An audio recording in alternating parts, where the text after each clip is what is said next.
Cíntia, cumprimentar todas as presentes e obrigada por, no dia do jogo, estarem aqui, mas são quase todas mulheres também, mas esperamos terminar a tempo para cada pessoa possa também depois tomar as suas decisões do que vai fazer a seguir.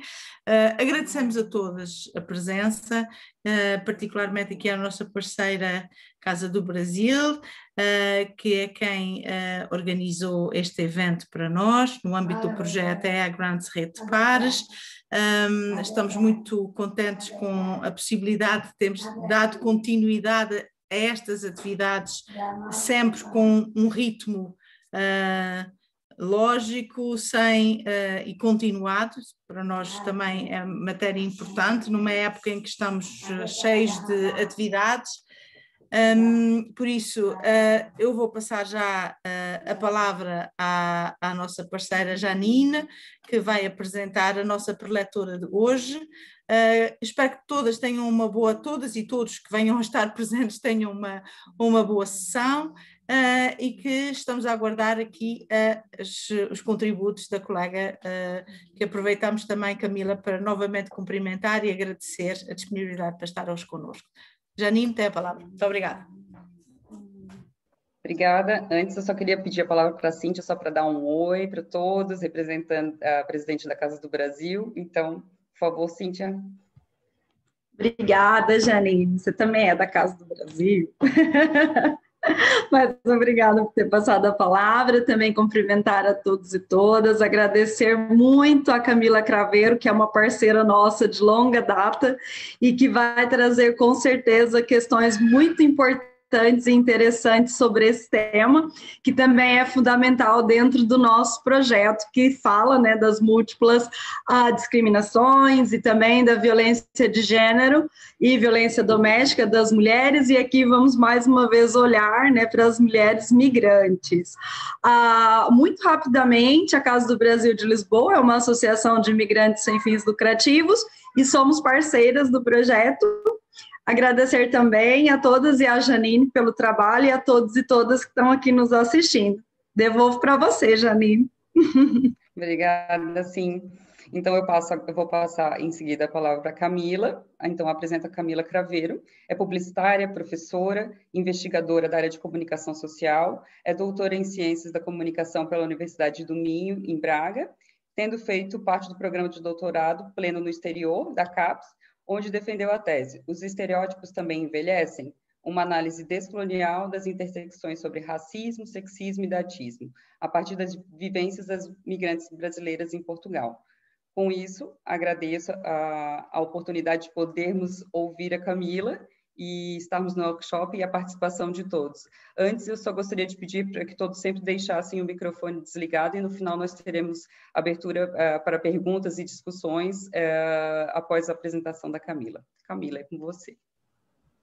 Obrigada, Janine, obrigada, professora Maria Moniz, obrigada a Cíntia pelo convite. Eu fico muito honrada de ter o meu trabalho sendo lembrado, né, para essas discussões, e eu acho que a gente vive um contexto em que algumas violências elas se aprofundam. Eu defendi a tese em 2018, naquela inocência de achar que aquele contexto era ruim, né, não sabia o que estava por vir. Então, com a pandemia, o que a gente percebe é que as minorias elas são afetadas de uma maneira ainda mais profunda, e pensar sobre isso, refletir sobre isso, eu acho que é um primeiro passo para conseguirmos lá na frente mudar alguma coisa. Então, quando eu recebi o convite da Casa do Brasil, né, em nome principalmente da Janine, que foi o meu contato, eu fiquei muito pensativa acerca de como abordar a questão dos estereótipos nesse momento. Primeiro porque estereótipos, eles são criados ao longo do tempo, demora até que eles sejam de fato cristalizados, existe aí uma disseminação que passa também pela comunicação social, e eles também estão o tempo todo tendo modificações nas suas valências, né? Aquilo que é mais positivo, aquilo que é negativo, modifica muito no tempo e no espaço. Então, hoje, quando a gente pensa a questão da migração, e essa migração do Sul, que é o caso do Brasil, a gente tem aí um estereótipo relacionado à migrante brasileira que ele sofre essa influência do papel que o Brasil tem hoje como player e de como ele está lidando com a pandemia. E tudo isso a gente sabe que é muito ruim, né? Então, de uma maneira ou de outra, isso se cola também nas pessoas, nas mulheres de forma ainda mais acentuada, e a gente passa a carregar também muito daquilo que o nosso país exporta em termos de imagem, de imaginário coletivo. Mas isso é só uma síntese geral do que eu quero tratar com vocês, porque a minha ideia foi, vamos voltar um tanto no tempo, né, na colonização, para pensar por que a mulher brasileira no exterior, e mais propriamente em Portugal, é entendida da maneira que a gente já sabe um pouquinho, né? Sendo hipersexualizada, sendo submissa, sendo alegre, sendo simpática.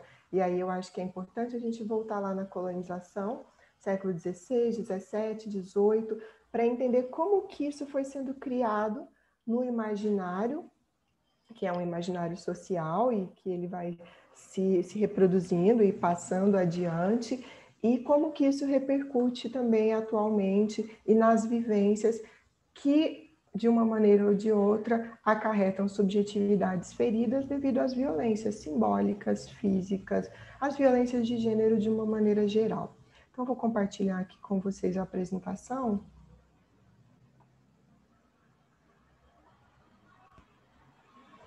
E contar um pouquinho do que foi, né, esse meu estudo, que tem muito aqui da tese também, e como que eu cheguei nesse recorte e nesse tema de pesquisa que esbarra na questão tanto dos estereótipos quanto da violência de gênero.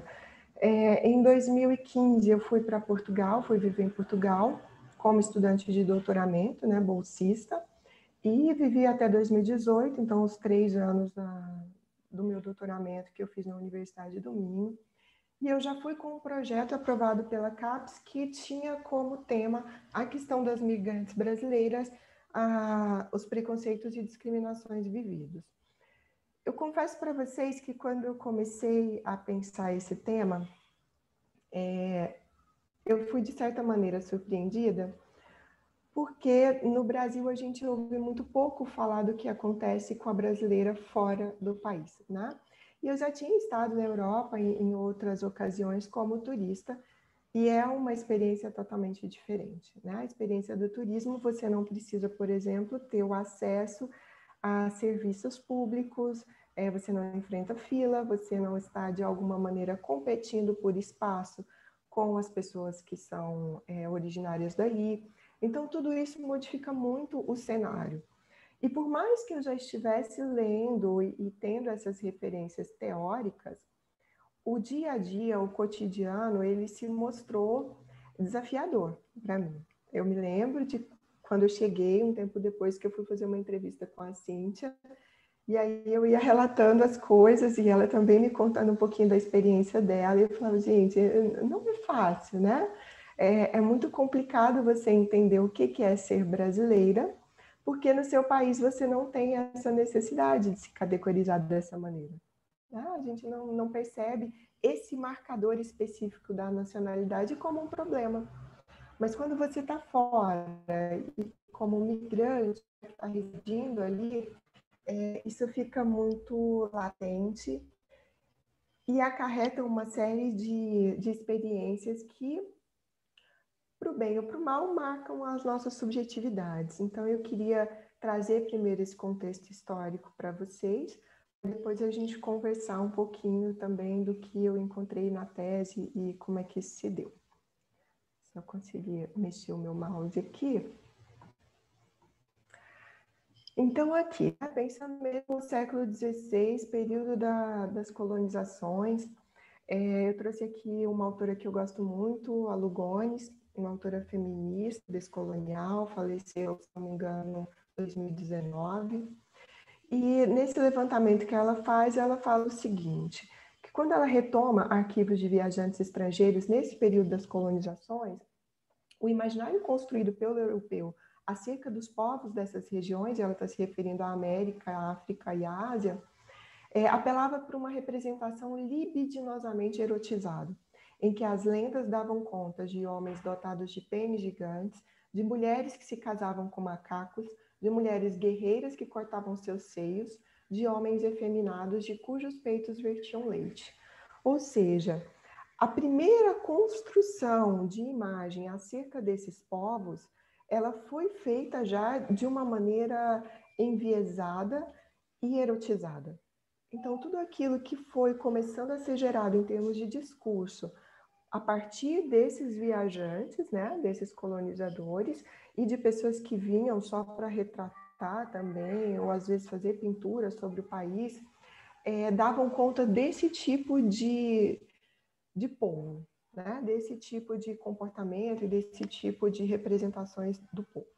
E o engraçado é que em algumas situações, quem escrevia esses diários ou quem fazia as pinturas sequer descia do barco, sequer descia do navio. Então, virava aquela coisa meio de um disse para o outro e parece que existe, parece que é assim. E isso foi passando e foi se construindo esse imaginário. E a coisa vai ganhando forma e lá na frente isso também se reproduz como estereótipo. Em relação específica das mulheres, né? Pensando nesse imaginário colonial. A questão da colonialidade, eu vou abordar isso um pouquinho mais adiante com vocês, mas o que ela faz em termos de categorizar? Ela demarca as mulheres impuras como provenientes das ex-colônias. E a contaminação da sociedade portuguesa, que seria uma sociedade pura, por meio dessa construção enviesada, que reproduz a dicotomia, que é uma dicotomia eurocentrada, que vai opor nós versus eles.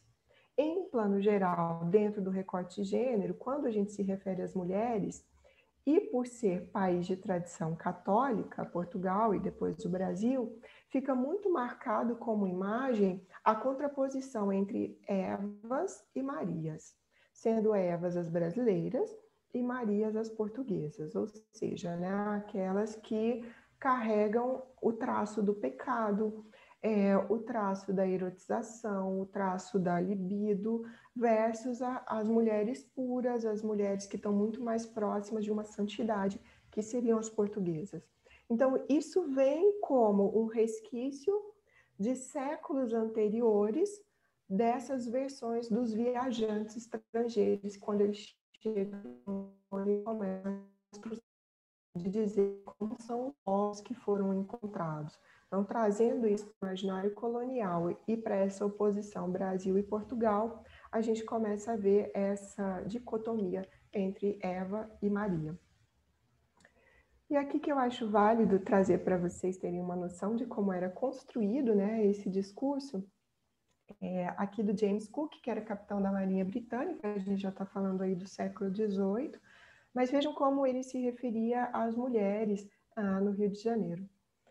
Creio que todos estarão de acordo em admitir que as mulheres das colônias espanholas e portuguesas da América Meridional concedem seus favores mais facilmente do que aquelas dos países civilizados. Então, aqui a gente tem mais uma marca, né, da civilização versus aquilo que ainda não é civilizado, que está mais próximo do estado de natureza, que está distante do estado de cultura. No que se refere ao Rio de Janeiro, algumas pessoas chegam a afirmar que na cidade não há uma única mulher honesta. Uma única, gente, em toda a cidade. Essa condenação é seguramente muito generalizante, né? Aqui ele faz um pouquinho da meia-culpa. Entretanto, o Dr. Solander, todavia, durante a sua permanência na cidade, não foi capaz de elogiar a castidade dessas senhoras. Disse-me ele que, ao cair da noite, elas apareciam nas janelas, só ou acompanhadas, e jogavam buquês de flores sobre os seus eleitos quando esses passavam pela rua.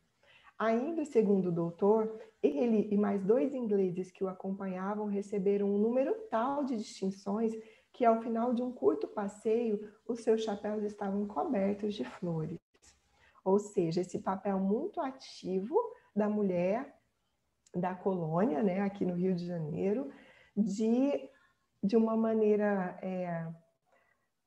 que respeitava uma certa convenção ali cultural, jogar flores para aqueles que as interessavam, mas de uma tal forma recorrente que esses homens, né, e aqui ele fala dos ingleses, então, novamente, como eles são desejados, né, como eles são interessantes, eles voltavam com os chapéus cobertos de flores. Tamanho assédio dessas mulheres na colônia. Ainda agora no século XIX, e falando especificamente sobre São Paulo, uma peculiaridade chamou a atenção de quase todos os viajantes estrangeiros que passaram por São Paulo nessa época. A grande quantidade de prostitutas que saía às ruas ao anoitecer à cata de tropeiros. Usavam amplos capotes de lã para cobrir os ombros e parte do rosto. Chamados de baetas, esses mantos haviam sido proibidos várias vezes pelos governadores da capitania, numa vã tentativa de conter a prostituição. Então, aqui já aparece mais propriamente a figura da prostituta. Né? A gente está falando do século XIX, São Paulo.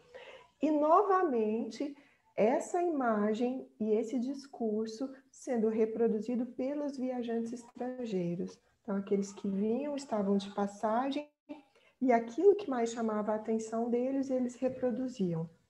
E vai se formando, vai se cristalizando esse estereótipo acerca da brasileira.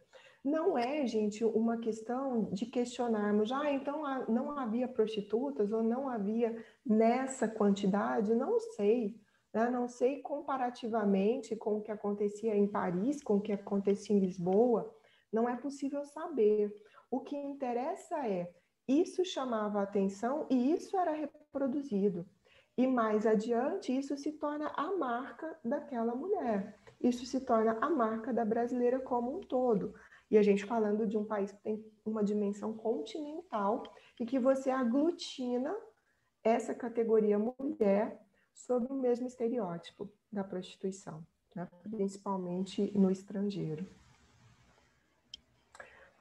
Ainda no século XIX, sentia-se ameaçado, inseguro quanto às suas capacidades para resistir às tentações que o Rio de Janeiro lançava aos seus pés. Muitas mulheres portuguesas do Rio, confidenciava ao pai, já mereciam a má reputação que as brasileiras tinham ganho em Lisboa. Ou seja, até as portuguesas que viviam no Rio eram contaminadas pelo estereótipo da brasileira. E aí você justifica até a reputação que as brasileiras tinham em Lisboa. E isso para mostrar para vocês como essa contaminação vai se dando. E que não é uma coisa rápida, né? A cristalização dos estereótipos, ela vem sendo feita ao longo do tempo.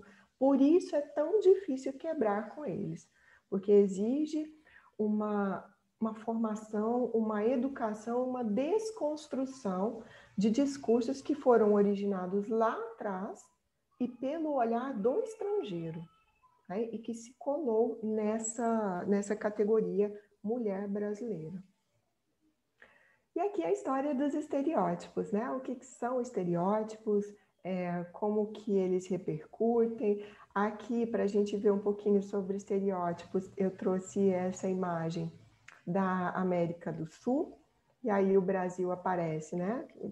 O maior país de todos, e com essa denominação, a terra onde não há pelos pubianos, né? Da questão da depilação feminina. Isso aqui já diz muito, né? Ou resume praticamente tudo. A gente está falando de corpo, a gente está falando de hipersexualização, a gente está falando, de certa maneira, de uma submissão, inclusive sexual, a gente está falando de uma desimportância do país. É claro que aqui, gente, é uma coisa que seria humorística, quando a gente pensa que a visão que os Estados Unidos têm desses países que são do sul na América, né? Então você tem selva, você tem ali o comunismo com Stalin, você tem cocaína, você tem drama queen, que é a Argentina, e você tem o Brasil como a terra onde você tem a depilação total, por isso não tem pelos pubianos.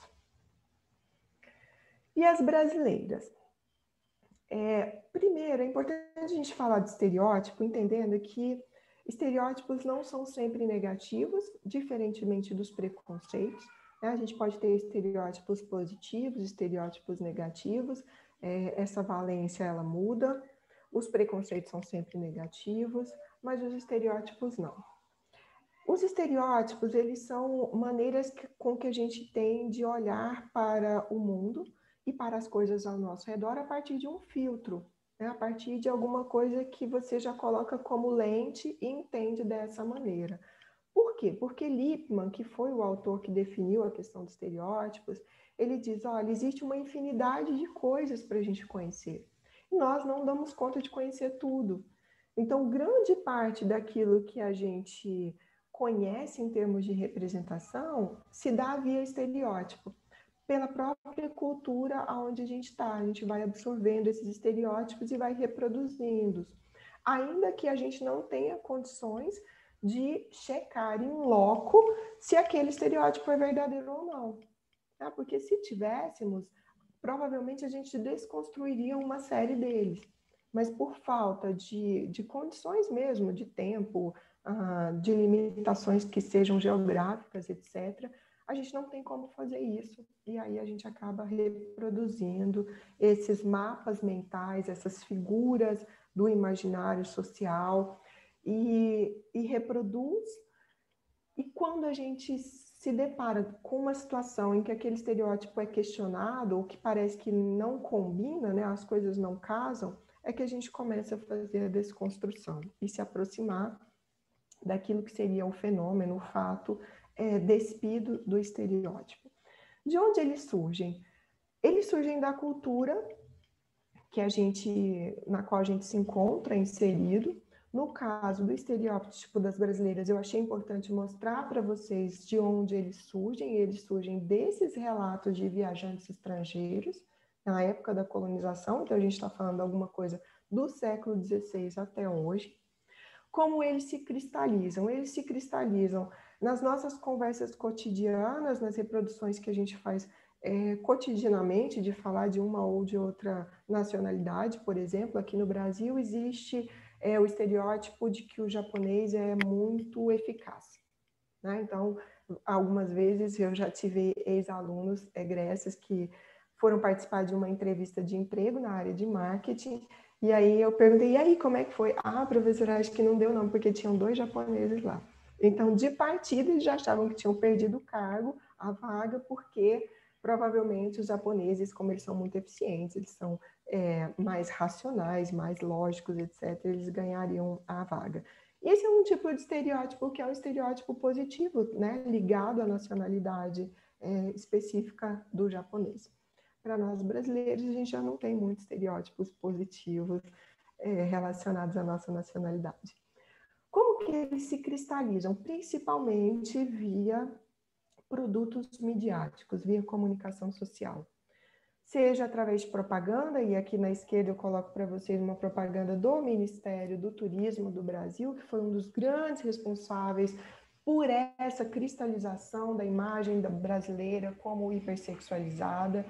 Aqui, se a gente vir que a mulher está segurando ali uma bebida, parece ser uma bebida alcoólica, a maneira com que ela posiciona a boca perto ali do canudo, né? Semioticamente tem um monte de coisa aí, o tipo de olhar que ela direciona também para o espectador.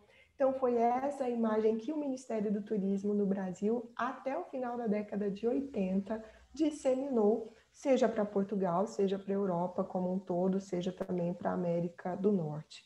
Então, o nosso próprio governo teve muita responsabilidade na disseminação desse estereótipo da brasileira. As novelas brasileiras, conhecidamente, e isso de uma maneira global, né? Aqui eu trouxe para vocês Gabriela, que eu acho que foi um fenômeno, tanto em Portugal quanto em alguns países asiáticos também, né? É das novelas da Globo que mais teve venda para o exterior, que foi mais comercializada, e que você tinha uma Sônia Braga representando um tipo específico da mulher do Nordeste, muito livre sexualmente.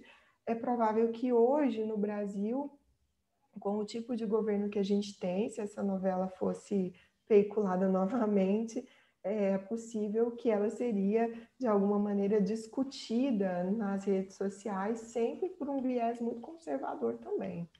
Colocando a Sônia Braga e a personagem Gabriela de uma maneira bastante preconceituosa, olhando para ela de uma maneira bastante preconceituosa. Mas as novelas são, sim, também um meio muito forte de cristalizar estereótipos, assim como as músicas. A música brasileira, que teve muita repercussão na década de 80 e de 90, foi a Axé Music. Então, enquanto a MPB ela se aproximava muito mais de uma música da América do Norte, né, de um jazz um pouco mais lento, falando muito sobre paisagem, sobre o modo de viver carioca. Quando você entra na Axé Music, é um tipo de música que já fala mesmo de corpo, é de dança, é de sexualização. Então você tem essa inversão aí de um paradigma e a reprodução disso também internacionalmente. E aqui a terceira imagem, que é a outra forma com que os estereótipos se cristalizam, que é via imprensa, né? E aqui é a reportagem que foi feita na revista Time, na Europa, sobre as mulheres de Bragança, aqui em 2000, acho que foi 2003, se eu não me engano. E aí, em 2013, houve aí uma série de reportagens também retomando, né, o acontecido, os 10 anos de Bragança. Mas você tem uma imagem dessas duas mulheres de frente para o castelo, que é um ícone na cidade, e a pose, né, gente? O que está sendo mostrado, o fato de o rosto não interessar, o que interessa aqui num primeiro plano é o corpo, mas ainda propriamente a bunda dessas mulheres. E quando isso roda a Europa, você vai cristalizando cada vez mais que a brasileira é isso, brasileira é assim. Então, a comunicação social, de uma maneira geral, pensando publicidade, pensando telenovela, pensando a imprensa e pensando também a música, né? E aí entra a questão da indústria cultural, são grandes responsáveis pela cristalização dos estereótipos. E aqui o estereótipo da brasileira, como eu falei um pouquinho para vocês anteriormente, ele se vincula a 4 fatores ou 4 características mais fortes: a alegria, a simpatia, a submissão e a hipersexualização. A alegria, ok, né? Se a gente for classificar, né, um estereótipo que seria até positivo, mas quando a gente pega a submissão, quando a gente pega a hipersexualização, a gente vai percebendo que isso vai repercutir em violências de gênero e de uma maneira que é ela é muito sutil em alguns momentos e muito direta, muito frontal em outros. Quando ela categoriza a brasileira como prostituta, ela é muito perversa, e quando ela vem também de uma maneira mais maquiada, ela nos deixa de alguma forma amarradas, presas e sem ter muito como ampliar a nossa agência, ampliar a nossa margem de questionar, de contestar, de não aceitar algumas situações. Aí aqui eu vou trazer para vocês para a gente pensar um pouquinho na questão da música, né? Porque eu acho que a letra dessa música, por mais que pareça uma coisa extremamente inocente, é a Ana Moura que canta, ela é uma mulher muito bonita, muito envolvente, e ela vai falar sobre as brasileiras, mas a letra é um exemplo dessa cristalização dos estereótipos. E aí, até na maneira com que a gente reproduz ou naturaliza isso, é preciso olhar com cuidado para que a gente não esteja reforçando mesmo esse imaginário colonial.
Então, se a gente pega a letra da música, a gente vai percebendo esse homem, né, esse português que vai para o Brasil e muito rapidamente, ela fala que é 1 ano, ele já não dá notícia, ele se encontra perdido, ele se encontra enfeitiçado, fala muito sobre a coisa dos búzios, do terreiro, dos santos milagreiros, então tem essa visão um pouco mística também, né, de que a mulher brasileira apela para o feitiço, para poder deixar esse homem com a cabeça totalmente virada.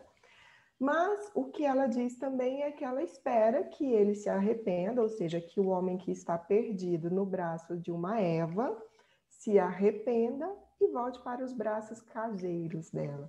Caseiro da família, daquilo que é mais puro, daquilo que se aproxima muito mais de Maria. Quando a gente ouve essa música num primeiro momento, ok, né? Bonitinha, é legal, o ritmo é interessante, mas se a gente para analisar a letra, é justamente a reprodução desse imaginário colonial, né? Dessa mulher brasileira que vira a cabeça dos homens e que em alguma ocasião, utilizando até mesmo da feitiçaria, daquilo que só as brasileiras têm acesso, porque está ligado de novo à questão da natureza, não é perto do civilizado, não é perto da cultura, que é a questão da colonialidade, que a gente vai falar um pouquinho agora, né? Então, o que é esse imaginário colonial? Primeiro, ele é um imaginário eurocentrado, né? Ou seja, ele começa a se disseminar e cristalizar a partir da visão europeia, então é a visão novamente do colonizador. Com isso, existe a construção da noção de raça, e a noção de raça ela vem para o Quijano como uma forma de justificar a escravidão. Então, se tenho raças e eu tenho raça superior e raça inferior, e a raça superior é a raça branca, a raça inferior é o negro, é o indígena, então tudo bem você ter a escravidão, tudo bem você ter navios negreiros, porque cientificamente, biologicamente, as coisas estariam justificadas.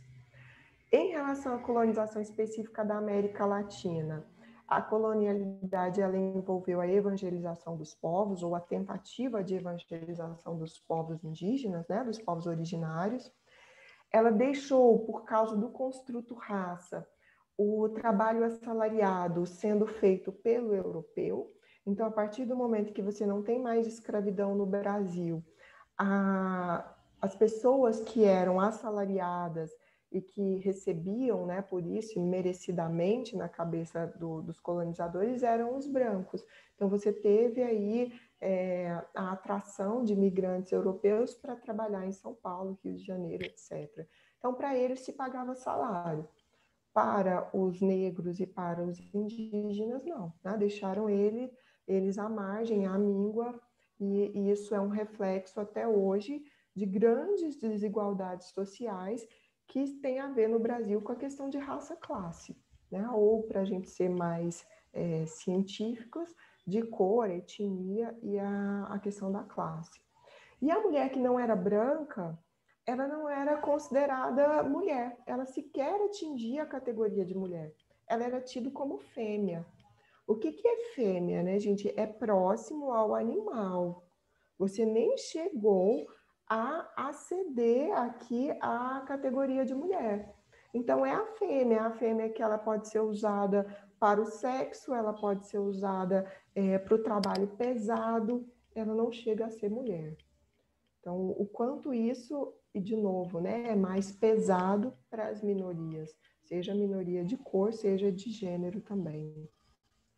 E aí você tem, como a professora Mariana Celister Gomes coloca, a questão dos corpos coloniais, que são corpos entendidos como disponíveis. Disponíveis para o sexo, disponíveis para o trabalho pesado, mas é disponível mesmo, tá? No sentido lato dessa palavra. Eu não preciso perguntar, eu não preciso questionar se ela quer ou não. Ela está ali à minha disposição. E isso é o que perdura até hoje. E dentro dessa tríade, né, que a colonialidade ela está ligada com o capitalismo, porque é para justificar a questão mesmo da escravidão, é para justificar o porquê de você retirar tantos recursos daqui e mandar para lá, e está ligada com o patriarcado, está ligada com esse sistema que coloca as mulheres em uma situação desigual socialmente. E se a gente está falando de mulher que não era branca, ela sequer chegava nesse patamar, né? Era a fêmea mesmo, um corpo totalmente disponível. E aqui entrando um pouquinho no tema que as meninas pediram que fosse abordado, que é a violência de gênero.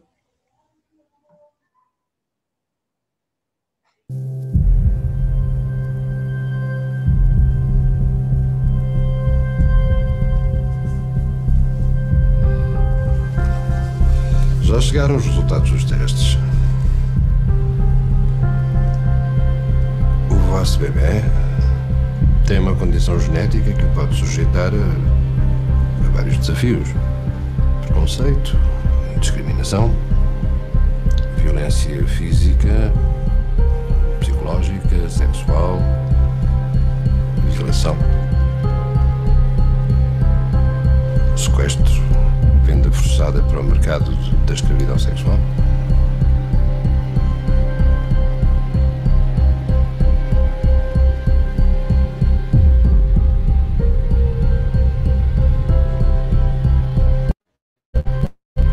O vosso bebê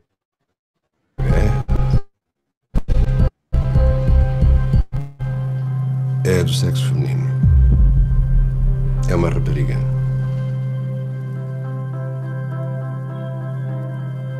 Imagino que muitas de vocês já conheciam, né, essa publicidade, uma publicidade social, e está ali resumido o que é essa violência de gênero, né? Uma violência que impõe, por causa da questão do gênero, às mulheres muito mais possibilidades ou probabilidades de enfrentarem preconceito, discriminação, violência física, violência sexual, violência psicológica, do que quando a gente pensa no homem.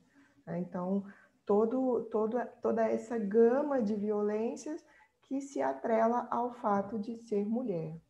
E aí é importante a gente pensar essa violência de gênero dentro de uma análise interseccional, quando falamos de migração. Por quê? Porque além do gênero, a gente vai pensando outros marcadores que são igualmente relevantes, igualmente importantes, e que eles vão se imiscuindo e se adicionando de uma tal maneira que você potencializa essas desigualdades ou essas possibilidades de violência. Então, para além do gênero, é importante a gente pensar a questão da raça, né, que é cor ou etnia, a questão da idade, o estatuto social. É uma mulher de classe mais baixa, é uma mulher de classe mais alta, é uma mulher que tem uma formação acadêmica mais alta ou mais baixa? Qual é o estatuto migratório? Então, uma migrante que entrou de uma maneira considerada documentada ou indocumentada, porque isso também vai, de certa maneira, deixá-la ainda mais visada para esse tipo de violência, né? Uma violência psicológica, uma violência física, sexual, no trabalho, um assédio no trabalho, por exemplo, e a nacionalidade. Então, pensar, esses são alguns marcadores, né? Tem outros, a gente podia colocar também sexualidade, a gente podia colocar a própria questão também das deficiências físicas, mas aqui eu escolhi aqueles que eu trabalhei na tese que para mim eram mais relevantes para a análise que foi feita. Então, pensando aqui dentro desse diagrama, né, quando a gente faz essa intersecção de gênero, de classe, de cor e de idade, a migrante... Desculpa, gente, está caindo aqui o tempo todo.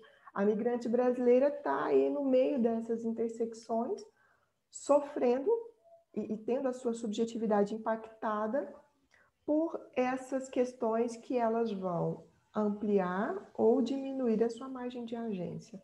Então, se eu vou falar da minha experiência, eu fui uma migrante brasileira em Portugal que estava bastante privilegiada, porque eu tinha um estatuto migratório regular, então eu entrei documentada, eu tenho uma cor branca, eu entrei em Portugal com um estado civil casada, o meu marido também foi, e eu estava já perto dos 40 anos. Então, eu sei que as experiências que eu vivi são muito diferentes de uma mulher brasileira que entra indocumentada, que é mais jovem, que tem uma cor mais escura, que é uma mulata, por exemplo, que vai vivenciar, seja no momento de buscar um emprego, seja no momento de ter o atendimento num serviço estrangeiros e fronteiras, vai vivenciar experiências muito diferentes das minhas. Então, é sempre importante pensar essas intersecções para a gente entender, inclusive, alguns discursos. Eu tive na tese, como eu trabalhei com história de vida, eu tive uma entrevistada que me falou que ela nunca tinha sofrido preconceito, que ela nunca tinha sentido nenhum tipo de discriminação por ser brasileira. Mas quando eu analisava esses marcadores, era uma mulher branca, que facilmente, branca mesmo, tá? Branca, com os olhos verdes, facilmente ela se passava por uma alemã, polonesa, médica, e que entrou em Portugal casada com um capitão da Marinha.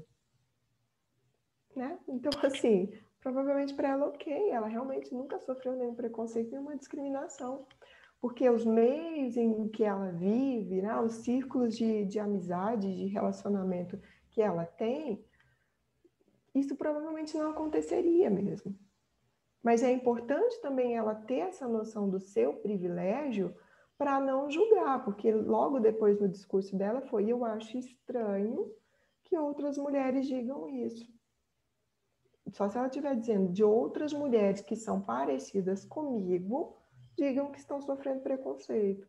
Agora, outras mulheres que têm esses marcadores e são diferentes do dela, poxa, é outra vivência, é outra subjetividade, e não dá para a gente julgar ou classificar dessa maneira, né? Eu acho estranho. Então, é importante pensar dentro dessa análise interseccional. Aqui eu acho que a maior parte de vocês já conhece, né, esse discurso aqui, mas é só para a gente relembrar essa consolidação aqui do estereótipo. Aqui já é totalmente rasgado da prostituição mesmo, relacionada à migrante brasileira. Este, sem dúvida, foi uma jovem brasileira que leiloou a virgindade por 600 mil euros. E houve um chinês, um japonês que a comprou. Mas não é por isso, porque a gente assiste hoje a essas coisas todas. É que o Procurador-Geral do Brasil acusa a jovem de prostituição. E instaurou-lhe um processo. E eu fico surpreendido porque então ficamos a saber que a prostituição no Brasil é crime. Vejam só, uma das coisas que o Brasil mais tem exportado para Portugal são prostitutas, entre outras coisas. Afinal, a prostituição é crime. Mas isto levanta um problema jurídico. Jornalista mulher, a gente já percebe, né? Tipo, por que ele está falando isso, meu Deus. Mas aquilo que o Brasil mais exporta para Portugal, dentre outras coisas, são prostitutas. Então, vejam, prostitutas são coisas, né? Na cabeça machista do patriarcado, etc. Esse vídeo já tem algum tempo, né? Ele deve ter aí bem uns 10 anos, então eu trouxe para vocês uma postagem na rede social que é bem recente, do final do ano passado, dentro de uma instituição acadêmica. E aí o que eles colocaram? Antes, as brasileiras da FEUP eram um regalo para os olhos, agora são uma cambada de feministas que querem pênis português e não admitem. Então, olha, a gente deixa de ser taxada como prostituta, vira feminista, que percebam que também não é legal, né, na visão dessa pessoa. Feministas que querem o pênis português, mas a hipersexualização está ali ainda e não admitem. Isso é dito, né, gente, por estudantes do ensino superior. E aqui eu queria mostrar para vocês, antes da gente finalizar, só um pouquinho dos trechos de história de vida que eu coletei. Foram 20 entrevistas, eu selecionei só algumas delas, para mostrar para vocês como são esses preconceitos, como que eles são sentidos, como que eles são notados pelas migrantes brasileiras, e são mulheres que estão em Portugal pelo menos há 10 anos, isso fez parte do meu recorte, e como é que elas tentaram lidar com isso. Então, a primeira aqui, ela tem 55 anos, né, tinha na época que foi entrevistada. A partir do momento que você passa a emigrar, igual eu, o que eu passei aqui há quase 13 anos já que eu estou aqui, e vem passando o que eu venho passando, você vai ficando fria, como os próprios portugueses. Então já é coisas assim graves que acontecem que você já não assusta mais, fica fria como eles. Infelizmente é a realidade. Então aqui percebam que a gente tem inclusive esse jogo do estereótipo do outro, né? Então o outro, o português, a portuguesa, para a migrante brasileira tem essa característica de ser frio, de ser fria. E com o passar do tempo, ela acredita que a própria migrante brasileira vai desenvolvendo na sua subjetividade essa mesma capacidade, essa mesma habilidade. E um dia eu estava no trem, no comboio, e tinha duas senhoras conversando assim na minha frente, e eu estava no banco de trás. E quando estão falando de brasileiro, a orelha cresce, né? Então, uma conversando e falando. Uma falava mal porque agora só tem novela brasileira e não sei o quê. E a outra virou para ela e falou assim, nunca esqueço isso, ela disse. Graças a Deus que vieram as novelas brasileiras, porque pelo menos assim as portuguesas aqui criaram vergonha na cara de parar de apanhar do marido. Ela disse. Pelo menos agora elas se defendem, se não está bem, divorciam. Porque a outra tinha dito que tinha aumentou depois que brasileiro para cá, aumentou o número de divórcios violentamente. Então, enquanto uma criticava, né, depois que brasileira veio para Portugal, aumentou o número de divórcios. Aí essa outra portuguesa retrucou dizendo que bom que divorcia e que isso tem na novela brasileira, que pelo menos a gente para de naturalizar essa violência doméstica, no caso. Quando ele dizia, minha namorada é brasileira, é uma brasileira, nossa, aquilo... Inclusive eu percebi assim, determinados amigos, nem sequer, nós não frequentávamos a casa. Eu ficava assim e tal, mas enfim, aquilo foi incomodando, até o momento em que eu disse, assim, não dá. E fiquei muitos anos sem nenhum parceiro, sem namorado. Então aqui de novo, né, esse imaginário social de que a brasileira é uma potência sexual e que inclusive é perigoso se você leva na casa do seu amigo, porque ela pode seduzir também seu amigo, ou a esposa do seu amigo não vai gostar. Então está ligado com esse imaginário. Encontrar trabalho em Portugal levou o dobro do tempo planejado, com metade do salário esperado. Essa é a vida do imigrante, o dobro do tempo para conseguir tudo pela metade do seu valor. Essa é a última fala de uma colega minha de doutoramento, gosto muito dela, ela permanece em Portugal, não quer voltar para o Brasil, mas ela sente essa desqualificação profissional. Por mais que ela tenha ido para Portugal com uma qualificação que no Brasil tinha um valor muito bom, né, um valor agregado alto, em Portugal isso não valia muita coisa. Por quê? Porque, de novo, é aquela mentalidade colonial de que o que se faz no Brasil tem menos mérito, tem menos valor, merece receber menos, porque a gente ainda estaria mais próximo, novamente, do estado de natureza do que do estado de civilização, de cultura.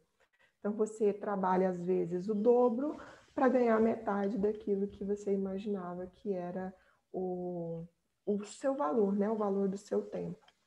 Mas é uma das questões da migração.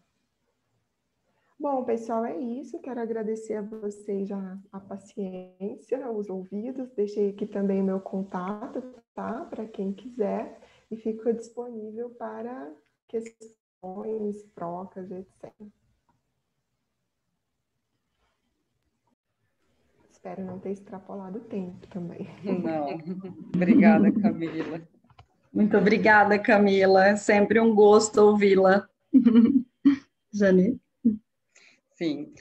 Agora eu queria deixar aberto para as perguntas ou discussões ou comentários que queiram fazer. Professora Maria Muniz, também se quiser colocar algo que sempre coloca no final, sinta-se à vontade, por favor. Lembrando que temos pouco tempo, gente. Quem quiser colocar, coloque as perguntas, porque logo encerraremos o workshop. Eu ousaria, Camila, gostei muito da sua apresentação, e deste ponto de vista, nós os portugueses contribuímos drasticamente para esta viagem colonial. Eu costumo dizer, eu não, mas os meus antepassados sim, e, portanto também temos que assumir, cada um de nós, a sua cota-parte de responsabilidade.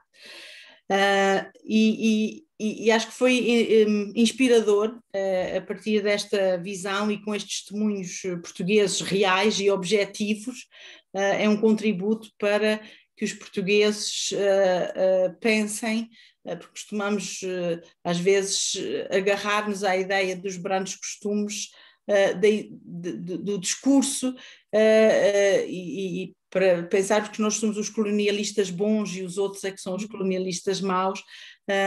Foi uma perspectiva que foi ancorada na história, e isso tem muito valor. A Maria e a Eva são inspiradoras para compreendermos esse diálogo que ainda é preciso fazer. E esta discussão é interessante, sobretudo aquilo que temos aprendido do Brasil, porque o Brasil foi um país pioneiro no reconhecimento da violência contra as mulheres. E eu tenho uma memória magnífica. Eu tive a honra e a oportunidade de estar na Conferência das Mulheres em 1995, quando estes fenómenos ainda eram muito pouco falados no nosso país.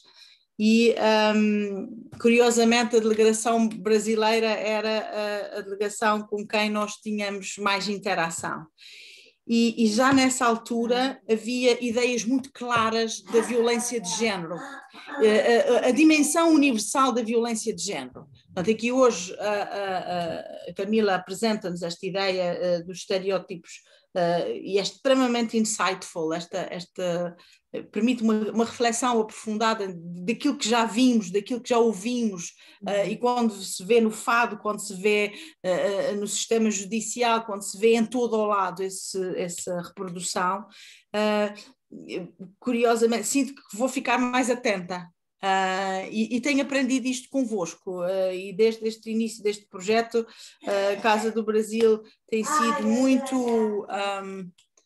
a parceria tem sido muito interessante, porque a ignorância, vivemos sempre no primado da ignorância e não no primado do conhecimento, e tornamos-nos mais sensíveis, e tornou-se mais visível. Agora sou capaz de identificar melhor e mais por isso eu agradeço-vos esta parceria por esse facto. Tornaram-nos aumentaram a nossa capacidade de ver e de observar o mundo à nossa volta. Este é um grande contributo aqui para nós como parceiros. E a pergunta que lhe deixava, Camila, é: como é que acha que esta presença da migração, o grupo com maior incidência de migrantes em Portugal é neste momento a comunidade de origem brasileira? Qual é o legado que podem deixar, por exemplo, estudos como o seu, nesta compreensão, neste contributo que nos deu agora, mas que legado pode deixar na contraposição deste estereótipo que é, como dizem muito bem, muito antigo, portanto é como se nos corresse no sangue e nós não nos apercebemos desses detalhes. O que é que acha que era importante que acontecesse, e a partir da reflexão que fez do seu trabalho, que Portugal adotasse no sentido de contrapor este tipo de estereótipo? Eu agradeço-lhe muito a sua comunicação. Obrigada, professora, pelas palavras. Eu acho que a primeira coisa, e que a senhora também bem colocou, é trabalhar essa desnaturalização do olhar, né? Seja daquilo que vem partilhado na comunicação social, seja de experiências mesmo cotidianas com brasileiros. Eu acho que esse treinamento, né, de olhar... Por exemplo, eu já recebi alguns elogios de portugueses me dizendo que eu não parecia brasileira. Nossa, mas você passa muito facilmente por uma francesa, se não fosse pelo sotaque. E sem querer, ele estava me elogiando de uma maneira preconceituosa, mas não percebia isso. Mas chega um momento também que a gente fica meio cansado de ficar dando aula, né, o tempo todo. Então, qualquer conversa no boteco, onde fosse, não, peraí, deixa eu te explicar sobre a colonialidade. Então, tem hora que não cabe. Eu acredito nesse tipo de trabalho que eu desenvolvi, eu acredito nele linkado, atravessando a academia, mas linkado com os movimentos sociais. Por isso, eu me sinto tão próxima da Casa do Brasil, que foi um lugar que me acolheu desde que eu cheguei em Portugal, porque eu acho que são nessas conversas, nesse tipo de partilha que a gente está tendo aqui, que de fato a gente pode começar a modificar experiências, modificar olhares e tornar para essa migrante brasileira Portugal um país mais acolhedor. É acolhedor de fato, de você poder existir ali como você é, não com rótulo, não com pré-julgamento. Porque, sejamos sinceras, né? A tese está lá, ela tem 300 páginas, está escrita, está no repositório. A leitura disso é só para quem está pesquisando esse tema. E eu acho que essa modificação de pensamento, de comportamento, ela passa muito mais por esse tipo de experiência que a gente está tendo, do que eu imaginar que essas mesmas pessoas vão todas aceder ao repositório e ler uma tese de 300 páginas, que tem, sim, coisas muito legais e tem partes muito chatas. Tem partes muito teóricas, que eu pularia, inclusive, que está ali porque precisa ser cumprido. Então, eu acho que é a partir dessas discussões que elas vêm com uma linha de pensamento teórico, científico definida, mas que vem com exemplos práticos do que acontece na prática, de como que essa prática repercute na subjetividade, como isso fere as pessoas, e o que eu posso fazer para não ferir. Porque sejamos também honestos, nós brasileiros somos preconceituosos. Nós somos preconceituosos aqui dentro do país, nós temos preconceito com as pessoas do norte, do nordeste. Eu vivo no centro do Brasil. O centro é aquela coisa meio ninguém sabe definir, né? Então a gente não tem muito um estereótipo arraigado. Mas muitas pessoas daqui têm preconceito sim com o nordestino. O sul do Brasil é extremamente preconceituoso com o restante do país, se pudesse realmente ele declarava sua independência. Então, começar a pensar isso, olhando para o outro, mas olhando para nós também, né? Onde é que eu faço isso? Eu faço com o outro? Começa a desconstruir estereótipos que, na maior parte das vezes, não são verdadeiros, porque cada pessoa é única, cada análise interseccional daquela, que ainda que seja uma tentativa de particularizar, de alguma maneira categoriza, mas é importante olhar assim, porque a gente começa a entender o porquê daquele comportamento, o porquê daquele sofrimento. Quando eu comecei as histórias de vida, eu não estava preparada para a quantidade de choro que eu ouvi. E eu chorava junto no começo.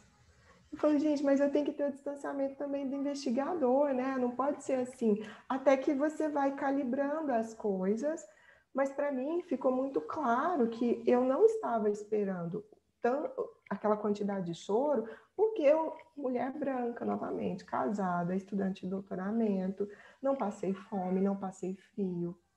Tive relatos desses, das pessoas me contando, e quando você volta, né, na memória, por mais que agora estou fria como os portugueses. Não, quando começa a falar do passado, de como foi a adaptação, o choro vem mesmo.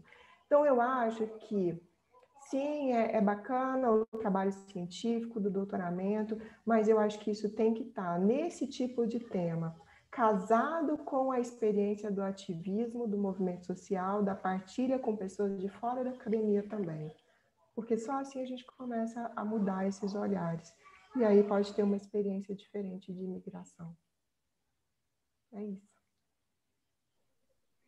Obrigada, Camila. Temos alguns comentários aqui no bate-papo. Primeiro, alguns comentários falando sobre...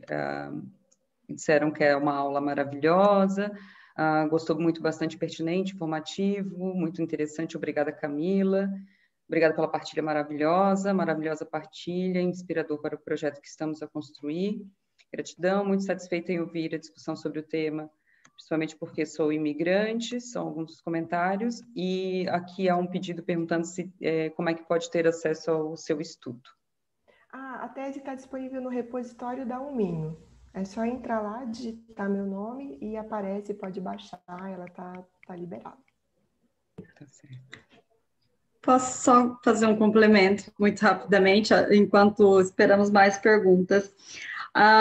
Estava aqui lembrando, Camila, toda essa trajetória, né? Quantas tardes de conversa. E aqui trazer uma perspectiva que aqui até em resposta à pergunta da professora Maria, eu acho que também e a Camila faz isso muito bem na tese dela, e não só, mesmo nesses espaços de diálogo e de debate sobre o tema, que é dar rosto mesmo, que é trazer o que isso tudo, de fato, influencia na nossa vida, na nossa vida em liberdade, né? Isso é importante. Quais são os direitos que são retirados por conta disso, enquanto mulher brasileira? E muitas vezes, e aqui eu coloco no mesmo lugar que a Camila, eu só entendi o que era ser mulher brasileira quando eu fui questionada, que foi quando eu cheguei em Portugal. E isso é muito interessante, porque até então o meu tom de pele segue a normativa, venho de uma família de classe média, não tinha sofrido outras discriminações no meu país de origem, também outras brasileiras, e aqui a Camila traz muito bem também a questão da interseccionalidade. Outras mulheres brasileiras já têm outras vivências no próprio país de racismo e de discriminação. Isso aqui é muito interessante de pensarmos, né? E quando a gente se descobre mulher brasileira em Portugal com toda essa questão colonial e tudo que isso é como se tivéssemos lugares reservados na sociedade portuguesa e no imaginário português. Isso é que é muito interessante de pensarmos.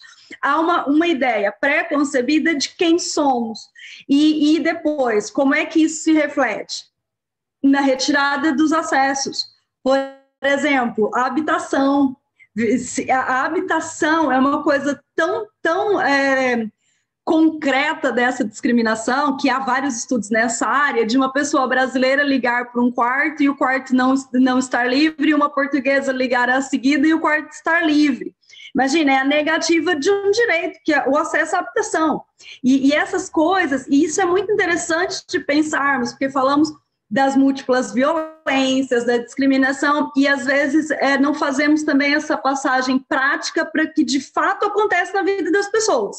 E eu acho que aqui a Camila faz essa reflexão muito bem, e eu acho que isso é muito importante. Por exemplo, quando uma mulher brasileira vai num centro de saúde e é questionado questões da sexualidade dela diferente de uma mulher nacional ou de outra nacionalidade europeia, por exemplo, que nós temos imensos relatos, ou dentro das famílias, e isso também é muito interessante de pensarmos, essa entrada também de uma mulher brasileira numa família portuguesa, e tudo que muitas vezes essa mulher é questionada e tem que quase que provar que não é caça-marido ou que não é prostituta.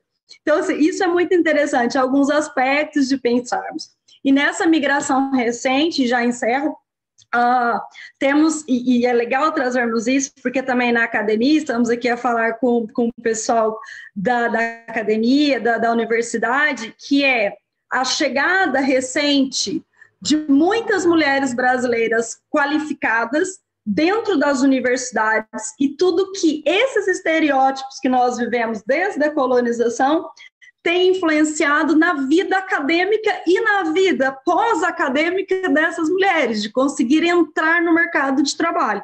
E aqui, situações reais que vivenciam todos os dias, né? Eu acho que, só complementando, Camila, por isso que esses espaços são muito importantes para debatermos, e como a professora Maria João disse muito bem, também alertar os nossos olhos, nossos ouvidos, né? Passamos a ver também outras coisas que antes não víamos. Eu acho que isso muda o nosso comportamento e muda até a forma como que a gente vai lidar com outras questões no dia a dia que podem nos chegar. Eu acho que isso é bom. E é só. E antes da gente finalizar, porque eu acho que não vai ter mais questões, eu também só queria gostar de colocar um complemento, que nesse caso específico, a Camila traz a tese dela e a discussão sobre as mulheres migrantes. E aqui eu coloco também o questionamento para a gente pensar sobre as demais mulheres migrantes ou os demais migrantes, que tipos de estereótipos temos essa construção, porque, como a Camila bem disse, a gente tem a maior população da imigração em Portugal é brasileira, mas ela é seguida pela população dos países africanos, então Angola, Cabo Verde. Então, assim, qual é o tipo de estereótipo e preconceitos, né, que a gente tem relacionados a essas populações e pensando também nas mulheres dessas populações, como já temos alguns estudos que demonstram que, por exemplo, e não só as mulheres dessa população, mas a gente colocando na questão da raça, as mulheres negras que são ligadas sempre direcionadas para serviços que são serviços de trabalhos com força, por exemplo, como se não fosse possível uma inteligência para essa pessoa. Então, é sempre esses direcionamentos para esses trabalhos, que são os trabalhos precários, e sempre essa vulnerabilidade e essa marginalização que são colocadas essas populações. E eu acho que, dentro disso, o que a professora Maria colocou e que a Camila trouxe muito bem, eu acho que essa desconstrução do estereótipo, efetivamente, a gente só consegue quando a gente sai das nossas bolhas. Porque se a gente não sai das nossas bolhas, a gente não vai encontrar o outro que é diferente de nós e que tem uma história diferente de nós e que a gente não vai conseguir desconstruir esse estereótipo, porque a gente não consegue nem ver como é que é a vivência desse outro, né? Então, eu acho que eu deixo aqui essa finalização, porque é isso que me veio dentro desses trabalhos que nós realizamos, inclusive na Rede Pares. Nós temos os relatos dentro das nossas reuniões de consultoras sobre algumas vivências, e isso fica muito claro perante toda essa apresentação. Se ninguém tiver mais nenhum comentário, Líria, vai lá. Boa tarde a todos e a todas. Obrigada, Camila, pela partilha. Obrigada pela organização. E eu queria fazer um comentário quando fiz o meu trabalho de doutoramento, também com imigrantes brasileiros. Proporcionalmente, né, a minha amostra era uma amostra pequena, de 120 pessoas entrevistadas, com 67 mulheres, e foram mais as mulheres brancas que se sentiram discriminadas. Naquela altura, a minha explicação para aquilo foi só que essas mulheres brasileiras brancas nunca tinham se sentido discriminadas no Brasil. E quando elas chegaram, elas foram discriminadas. Elas eram os outros, não é? Esse é um comentário que eu queria fazer. Outra coisa que eu queria fazer, que eu coloquei aqui, na questão, né, da música da Ana Moura, por exemplo, e é uma questão partindo de mulheres para mulheres, a culpa é sempre da mulher. É a mulher que julga outra mulher. E não é o homem. Não foi o homem que fez a coisa errada, entre aspas, coloco aqui, né? É sempre isso. E isso que a Janine também já falou, né? De estar em um outro meio, de ver e de descobrir, né? O que é realmente, né? O preconceito, o estereótipo disso. É importante as pessoas saberem ouvir, saber ler a realidade, né? Que elas estão. Isso tudo são coisas bastante complexas e que estão nesse nosso mundo, né? Com o capitalismo neoliberal que impera, que exclui, né? Que separa, que divide, e que nós estamos vendo aí movimentos que a gente não gosta de ver crescer, só vai dividindo mais as coisas, né? Obrigada mais uma vez. Obrigada, Lília. Eu só queria falar uma coisinha a respeito que a Lília disse, que sempre me marca muito uma frase, desde que eu comecei o doutoramento, que eu ouvi uma frase do professor Moisés Martins, que para mim fez muito sentido quando eu comecei as entrevistas de história de vida. Ele falou assim, olha, há sempre um outro mais outro do que nós. Então, sempre tem, dentro do que a Janine colocou agora, sempre tem um outro que é mais categorizado, que é mais discriminado do que nós. Então, sair da nossa bolha é muito importante e olhar também para aqueles que são nossos pares e para aqueles que são muito distintos de nós, entender o sofrimento, entender as subjetividades e saber que esse nosso olhar, quanto mais sensível ele fica, a nossa experiência também é mais dolorosa. Mas é só dentro dessa sensibilidade que a gente consegue a transformação. E aí, se a gente estiver fechando, eu vou só deixar aqui uma frase do Galeano que para mim faz muito sentido também. Não sei se todos já viram, quando ele fala sobre a utopia, né? Então, ele foi perguntado para que serve a utopia, ele diz: a utopia está lá no horizonte. Me aproximo 2 passos, ela se afasta 2 passos. Caminho 10 passos, o horizonte corre 10 passos. Por mais que eu caminhe, jamais alcançarei. Para que serve a utopia? Serve para isso, para que eu não deixe de caminhar.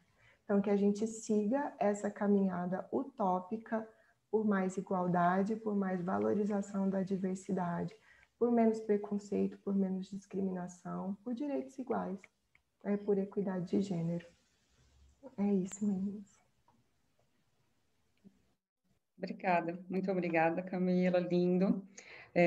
Agradeço ao ISPA por podermos realizar o workshop. Não sei se a professora ou a Maria queriam finalizar com mais algo, e se não, já encerramos o nosso workshop, e agradecendo imensamente a Camila Craveiro pela grande exposição e clarificadora exposição que tivemos aqui. Eu posso colocar só uma questão? Sim, rápido. Por favor. Claro, claro. A minha questão era o seguinte, que era, eu gosto sempre de ver a perspectiva histórica, e aqui no caso do Brasil temos sempre a questão histórica, a questão do preconceito e a questão da imigração.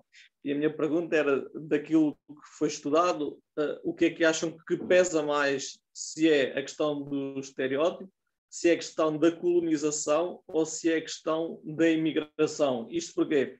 Porque nas 3 frases que estavam na apresentação, a última, que dizia que vida de imigrante é o dobro do trabalho por metade do valor, é uma frase que eu ouço, por exemplo, no norte do país, onde é que há muitos portugueses que emigraram na altura da Guerra Colonial, dizer dos trabalhos que fizeram em França, na Alemanha e por aí adiante.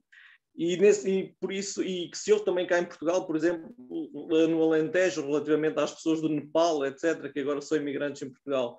E, portanto, a minha pergunta era nesse sentido, era o que é que acham que contribui mais para essa discriminação? Se é a imigração, independentemente da origem, se é o passado colonial ou se é o estereótipo relacionado com uma nacionalidade específica. Obrigado. Luiz, né? Luiz, eu não vejo como a gente separar as 3 coisas que você pergunta.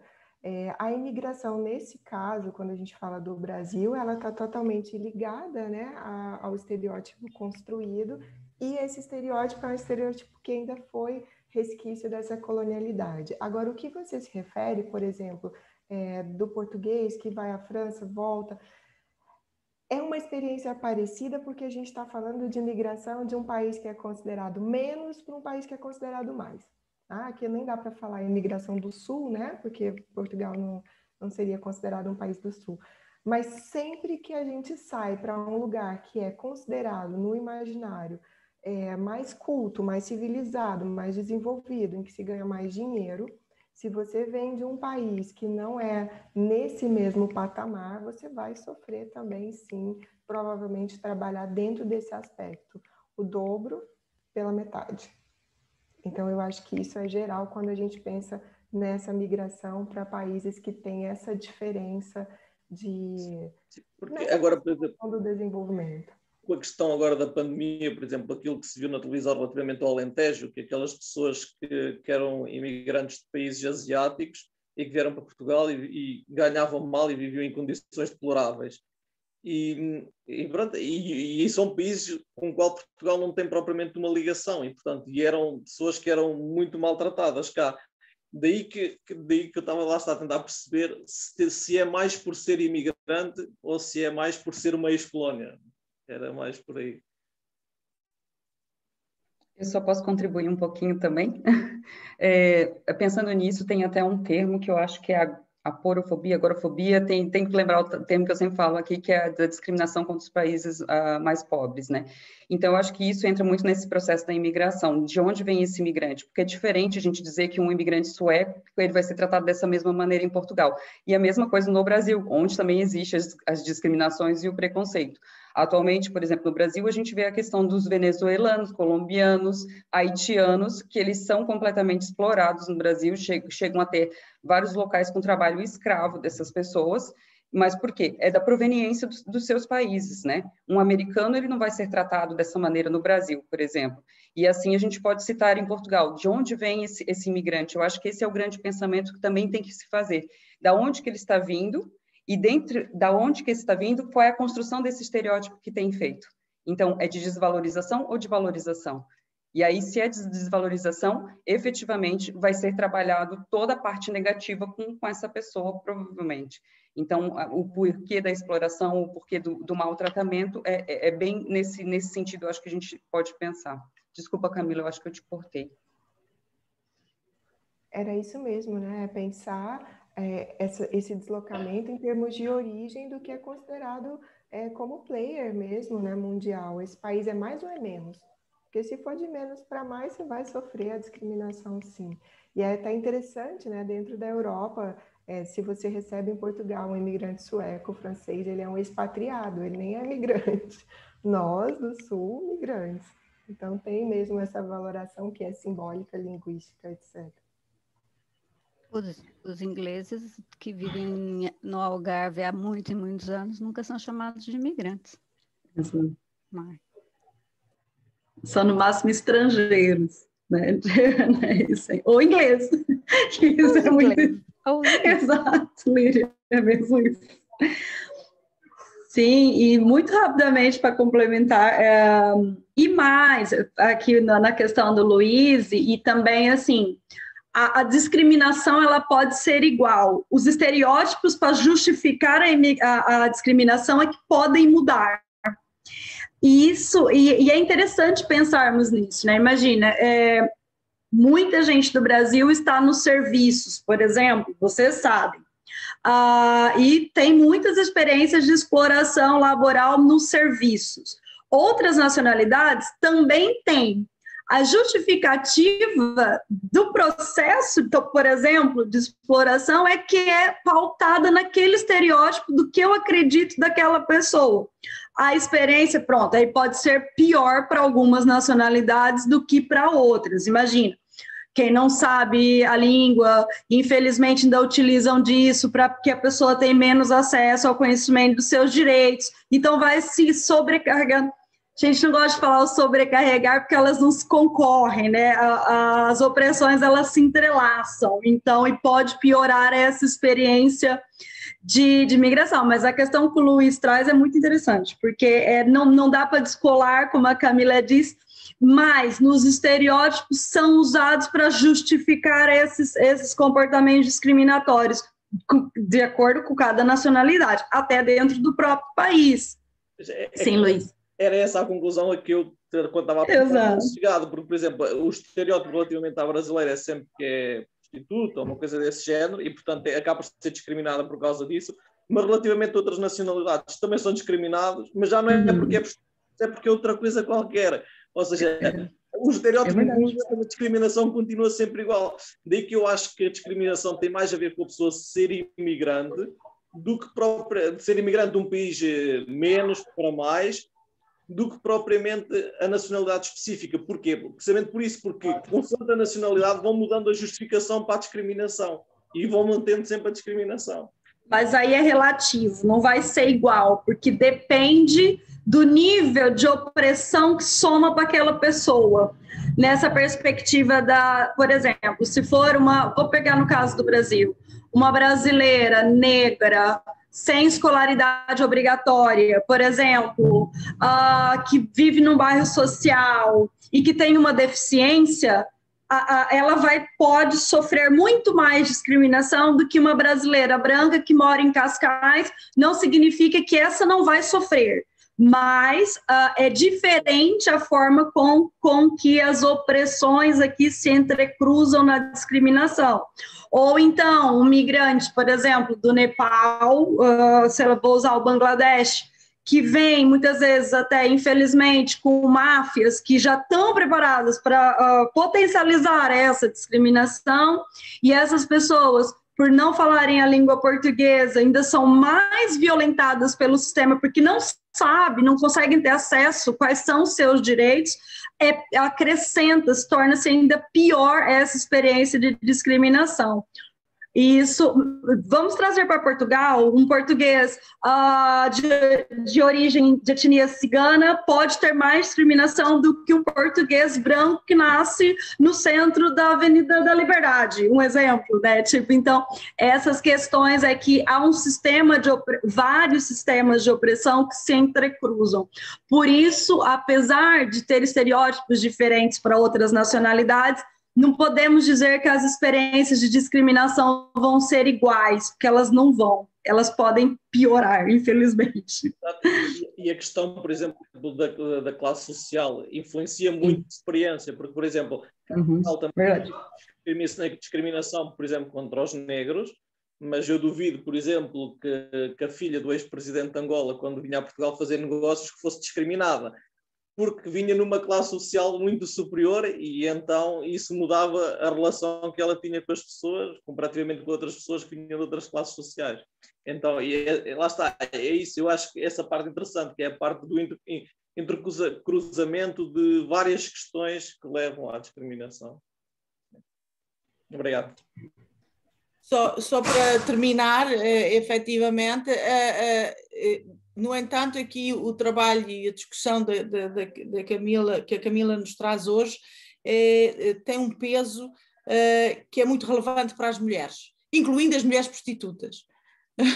Incluindo aquelas, porque até sobre este tema também importa refletir, porque as mulheres prostitutas, na maior parte das circunstâncias, também são vítimas de tráfico humano.